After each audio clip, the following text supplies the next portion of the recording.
በሲኤስ ብንወልድ የተሻለ ነው ወይ የማህፀን መላላት እንዳያጋጥመን የምትሉኝ በጣም ብዙ ሴቶች አላችሁ። ይሄ ቪዲዮ ብዙ ሰው ጋር እንዲደርስ አድርጉልኝ።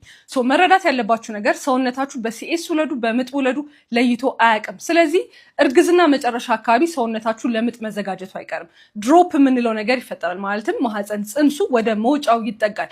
ሰርቪክስም ኢላስቲክ ትሆናለች፣ ለምጥ ትዘጋጃለች። ቫጃይናል ግድግዳውም እንደዚሁ ኢላስቲክ ሆኖ ለምጥ ይዘጋጃል። ስለዚህ በምጥ መውለዳችሁ በሲኤስ ሰውነት ላይ ለውጥ መኖሩ አይቀርም። በተጨማሪ መረዳት ያለባችሁ ነገር ደግሞ በምጥ መውለድ ጥቅም አለው። ማለትም መጀመሪያ ምጣችሁ የሆነ ያህል ከቆየ ሁለተኛ ልጅ ላይ ያጥራል፣ ሶስተኛ ልጅ ላይ ያጥራል።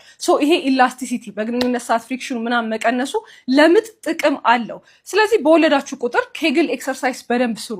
ያዝ ለቀቅ አድርጋችሁ ፔልቪክ ፍሎራችሁን አጠንክሩ። ከዛ ውጪ ደግሞ እሱንም አድርጋችሁ ስቲል በግንኙነት ሰዓት ፍሪክሽን የለውም፣ እንደ ድራያይዝም አየር ድምጽ ይበዛል፣ ከባሌ ጋር እየተሳቀኩ ነው፣ ኮንፊደንስን አጣው፣ ኬግል ሞክሬያለሁ ካላችሁ የዛኔ በቀዶ ጥገና በቀላሉ መስተካከል የሚችል ነገር ነው። ከወሊድ በፊት እንደነበረው ያቺን ኢላስቲሲቲ ሪሙቭ አድርገን ታይትን ማድረግ እንችላለን። ስለዚህ ሳትሳቀቁ መጀመሪያ በምጥ ወልዳችሁ ጨርሱና በኬግል ካልተስተካከለላችሁ የዛኔ ማውራት እንችላለን ለማለት ያህል ነው።